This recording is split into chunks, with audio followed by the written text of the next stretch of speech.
जमीन से मिसाइल।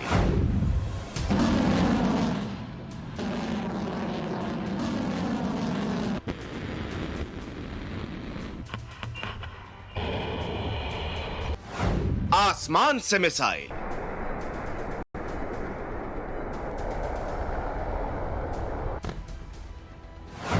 समंदर से मिसाइल।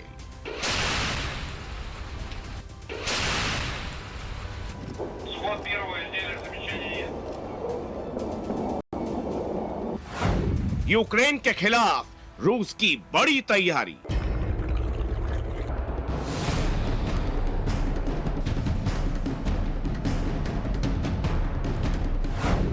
एक्टिवेट हुई न्यूक्लियर मिसाइल।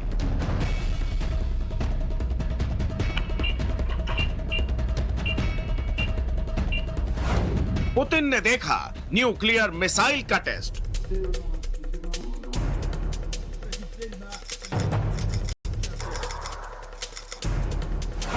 अमेरिका ने माना अगले हफ्ते रूस शुरू करेगा वॉर। ब्रिटेन को यकीन द्वितीय विश्व युद्ध से भी बड़ा होगा वॉर।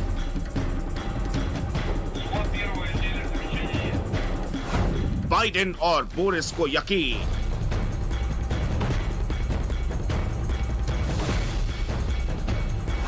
तीसरे विश्व युद्ध की डेट फिक्स।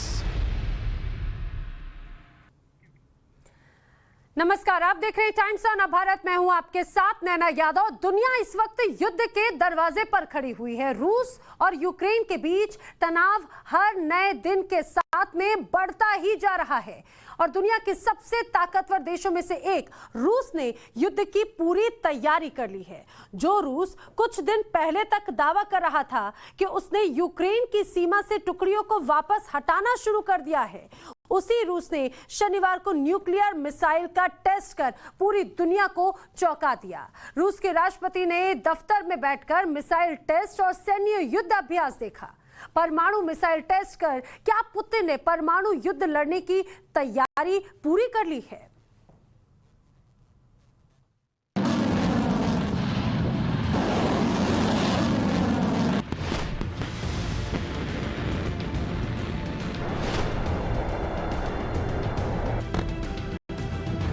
रूस के राष्ट्रपति ने अगर एक बार अपने मन में कुछ ठान लिया तो वो करके ही दम लेते हैं, भले ही इसके लिए पुतिन को किसी भी हद को पार क्यों न करना पड़े।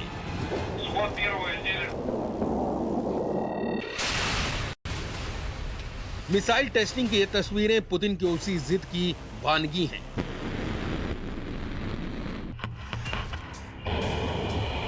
रूस और यूक्रेन के बीच अभी तक युद्ध का ऐलान नहीं हुआ है, लेकिन रूस ने मिसाइलों की बारिश करके सिर्फ यूक्रेन को ही नहीं बल्कि दुनिया को दहशत में डाल दिया है। शनिवार को रूस ने जमीन से, आसमान से और समंदर से मिसाइलों का टेस्ट किया।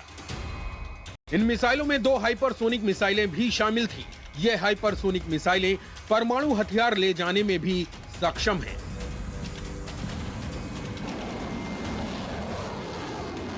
रूस ने देश के पश्चिमी इलाके के एक बर्फीले सैन्य अड्डे से मिसाइल दागी। इस मिसाइल ने कुछ ही सेकंड बाद सैकड़ों किलोमीटर दूर अपने लक्ष्य पर जोरदार निशाना साधा, जिसके बाद आसमान में बड़ा सा आग का गोला दिखा।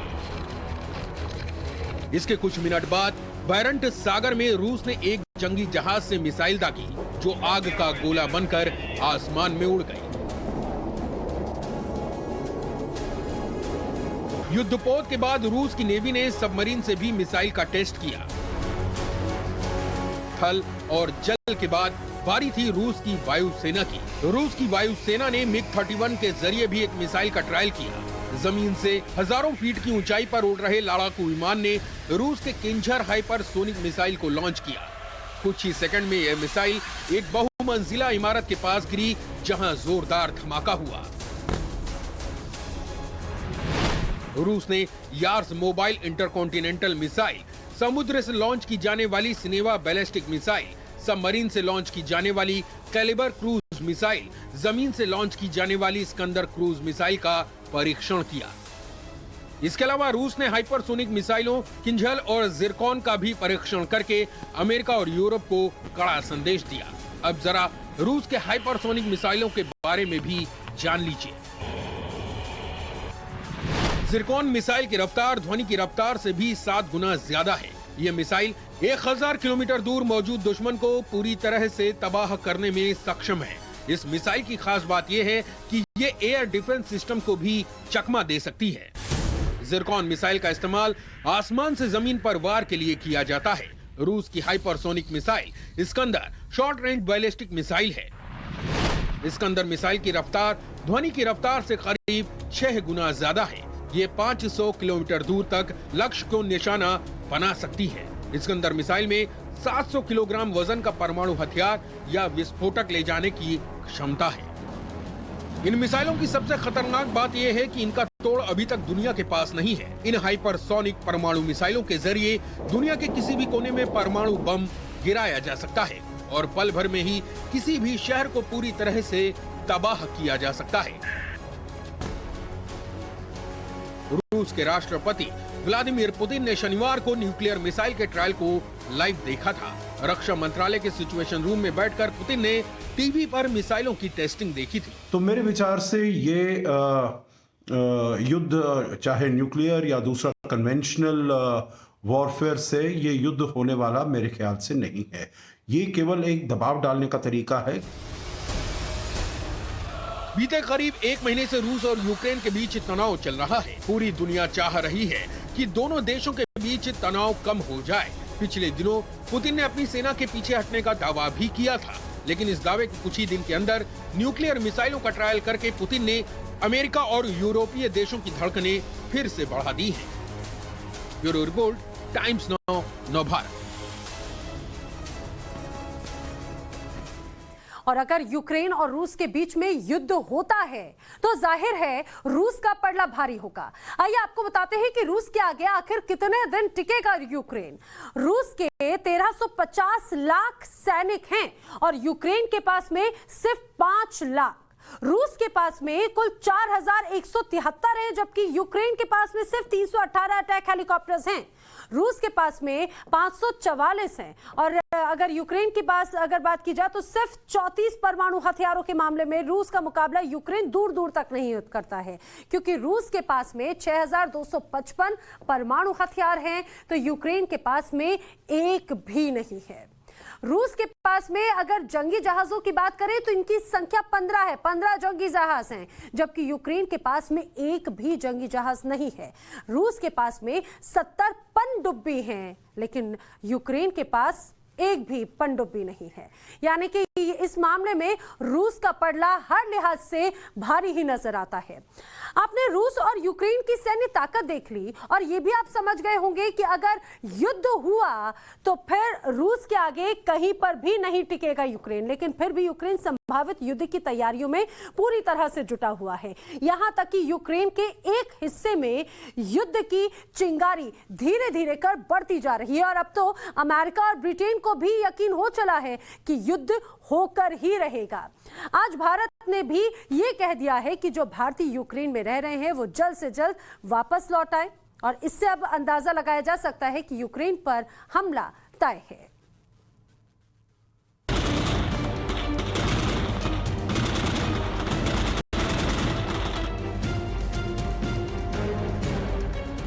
यूक्रेन और रूस में युद्ध की चिंगारी धीरे धीरे सुलग रही है।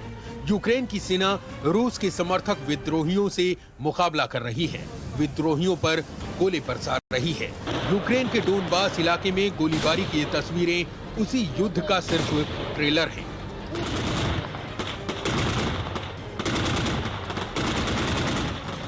रूस और यूक्रेन के बीच जंग का औपचारिक ऐलान तो नहीं हुआ है, लेकिन रुक रुक कर ऐसी चिंगारी उठ रही है जिससे युद्ध की आग भड़कने की आशंका बढ़ती जा रही है।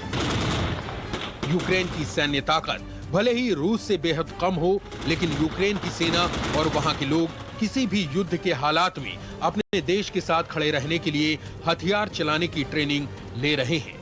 यूक्रेन के आम नागरिक सैनिकों के साथ मिलकर युद्ध में लड़ने की ट्रेनिंग ले रहे हैं।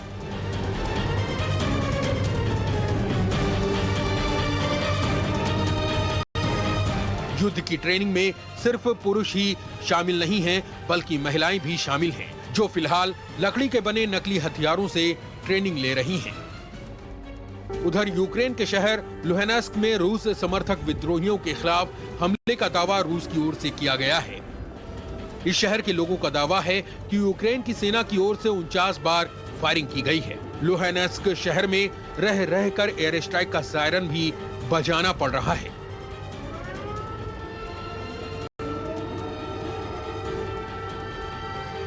वहीं रूस ने अपने पड़ोसी देश बेलारूस के साथ युद्ध अभ्यास शुरू कर दिया है।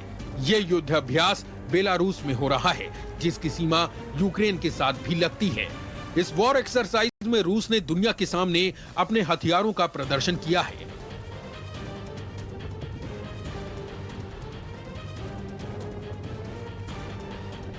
रूस की ये मंशा साफ जाहिर करती है कि जिस बात की आशंका पिछले कुछ दिनों से जताई जा रही है, वो कभी भी किसी भी वक्त सच साबित हो सकती है। हालांकि अब अमेरिका को भी यकीन हो चला है कि युद्ध निश्चित है, बस वक्त का इंतजार है। About the real possibility of war in Europe. So our position is for us very clear, which is as a leader, which we have been, bringing together the allies. America की उपराष्ट्रपति कमला हैरिस के बयान से 2 दिन पहले ही America के राष्ट्रपति Joe Biden भी मान चुके हैं कि युद्ध होकर रहेगा। बाइडेन ने तो यहाँ तक कह दिया है कि पुतिन युद्ध का आदेश अपनी सेना को पहले ही दे चुके हैं। बस अगले हफ्ते किसी भी दिन युद्ध शुरू हो सकता है। You know, look, we have reason to believe the Russian forces are planning to and intend to attack Ukraine in the coming week, in the coming days. We believe that they will target Ukraine's capital, Kyiv, a city of 2.8 million innocent people. Make no mistake, if Russia pursues its plans, it will be responsible for a catastrophic and needless war of choice. The United States and our allies are prepared to defend every inch of NATO territory from any threat to our collective security as well. We also will not send troops in to fight in Ukraine, but we will continue to support the Ukrainian people. America को भरोसा हो चला है कि अब Ukraine और रूस के बीच युद्ध निश्चित है। वहीं ब्रिटेन के प्रधानमंत्री बोरिस जॉनसन ने तो यहाँ तक दावा किया कि रूस जिस तरीके से जंग की तैयारी कर रहा है, वो द्वितीय विश्व युद्ध के बाद सबसे बड़ा युद्ध होगा। I think there's still time for wiser counsel, still time for common sense to win. We hope that President Putin will think better of what I think will be an absolutely crazy, disastrous venture in Ukraine. Vladimir Putin की जिद और रूस की सैन्य तैयारियों को देखकर पश्चिमी देश ये मान चुके हैं कि पुतिन ने तय कर लिया है कि युद्ध के सिवाय और कोई विकल्प नहीं है। आशंका तो इस बात की है कि अगर यूक्रेन और रूस में युद्ध हुआ तो कहीं 2 देशों के बीच का ये युद्ध तीसरे विश्व युद्ध में तब्दील न हो जाए। ब्यूरो रिपोर्ट, टाइम्स नाउ, नव भारत। यूक्रेन पर संभावित रूसी हमले के बादल मंडरा रखे हैं। अब ऐसे में रूस के हमले से बचने के लिए यूक्रेन की राजधानी कीव में जगह जगह बॉम्ब शेल्टर्स बनाए जा रखे हैं। बच्चों से लेकर बुजुर्गों को इन शेल्टर्स में छिपने की ट्रेनिंग दी जा रही है।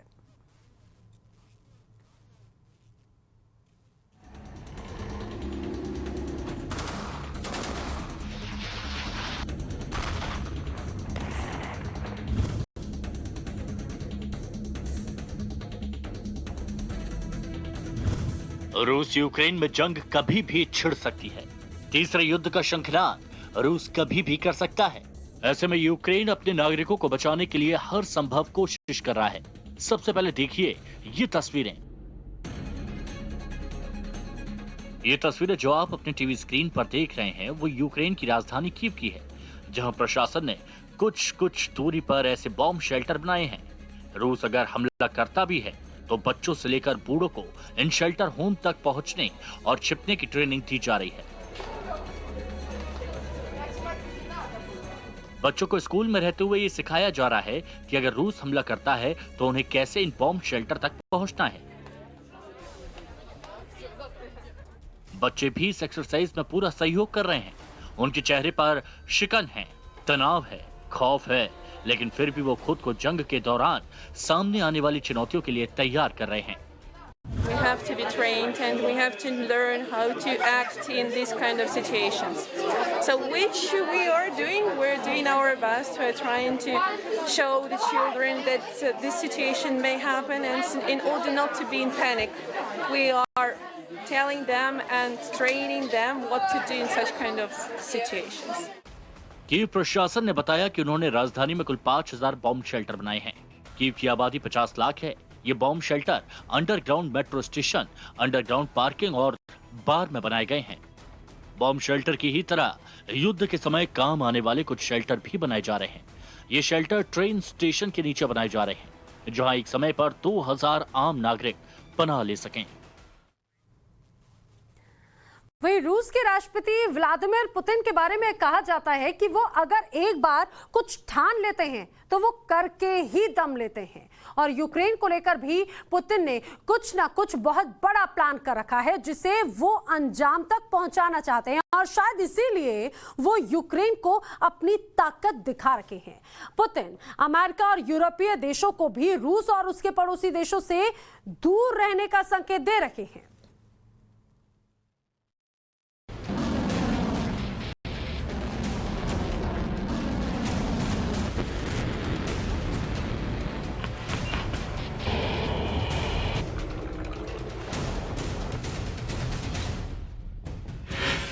पुतिन ने सोवियत संघ की खुफिया एजेंसी केजीबी में 16 सालों तक जासूस के रूप में काम करने के बाद साल 1991 में राजनीतिक पारी की शुरुआत करने के लिए अपने पद से इस्तीफा दिया था। साल 1999 में पुतिन को अंतरिम राष्ट्रपति चुना गया और सिर्फ 4 महीने बाद हुए चुनाव में पुतिन को जनता ने रूस का राष्ट्रपति चुन लिया। वो दिन और आज का दिन पुतिन राष्ट्रपति हैं, लेकिन पहले से कहीं ज्यादा ताकतवर, पहले से कहीं ज्यादा सख्त। पुतिन ने खुद को 2036 तक सत्ता में बनाए रखने का रास्ता भी साफ कर लिया है, यानी विरोध का हर रास्ता बंद है। रूस की राजनीति ही नहीं, पूरी दुनिया में ऐसा कोई नहीं जो इस शख्स को नजरअंदाज कर सके।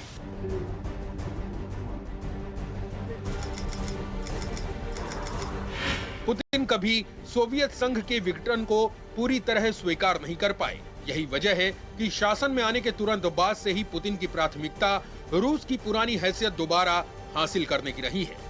पुतिन की आंतरिक नीति जहां सोवियत संघ के शासन व्यवस्था की याद दिलाती है, वहीं विदेश नीति में पुराने सोवियत संघ की हैसियत को पाने की हसरत दिखती है। पुतिन ये मानते हैं कि रूस पर पाबंदियां लगाकर अमेरिका और उसके मित्र देश रूस के आर्थिक विकास में रोड़े अटकाते हैं। दूसरा ये कि सुरक्षा के मुद्दे पर पश्चिमी देशों को उसके हितों की परवाह नहीं है। और तीसरा ये कि सोवियत संघ के टूटने के बाद बने देशों को अपने पक्ष में करके अमेरिका रूस की घेराबंदी कर रहा है। अमेरिका या फिर यूरोपीय देशों की घेराबंदी रोकने के लिए रूस अक्सर कड़े कदम उठाता रहा है।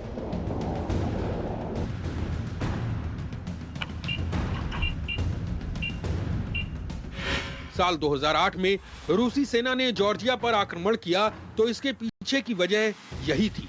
2014 में पश्चिमी देशों के समर्थन वाले आंदोलन के बाद मॉस्को समर्थक यूक्रेनी राष्ट्रपति विक्टर यानुकोविच को पद से हटा दिया गया। रूस ने इसे भी खुद को घेरने की एक चाल ही माना। नतीजा, रूस ने 18 मार्च 2014 को यूक्रेन में सैन्य हस्तक्षेप करके क्रीमियाई प्रायद्वीप पर कब्जा कर लिया। यानी रूस की नीति शीशे की तरह साफ है। वो अमेरिका को खतरा मानता है और अपने सीमा से लगे देशों को नेटो में शामिल होने नहीं देना चाहता। अगर यूक्रेन के ऊपर कब्जा कर लेता है, अगर यूक्रेन की राजधानी कीव पर कब्जा कर लेता है, तो वो फिर उसके बॉर्डर नेटो के साथ जाकर मिल जाएंगे। और यही वो चाहता है, जो सिक्योरिटी गारंटी वो चाहता है वो यही है कि उसके साथ उसके जो बॉर्डर मिलते हैं जिन भी देशों के साथ, उसमें नेटो का प्रेजेंस नहीं हो। यूक्रेन का नेटो और अमेरिका के प्रति झुकाव रूस को बर्दाश्त नहीं है। इसके पीछे सिर्फ सुरक्षा कारण नहीं है, बल्कि अतीत में सोवियत संघ का हिस्सा होने की वजह से यूक्रेन के रूस के साथ गहरे सांस्कृतिक, आर्थिक और राजनीतिक संबंध भी हैं। लेकिन इन सब से ऊपर यूक्रेन को लेकर भावनात्मक लगाव भी है।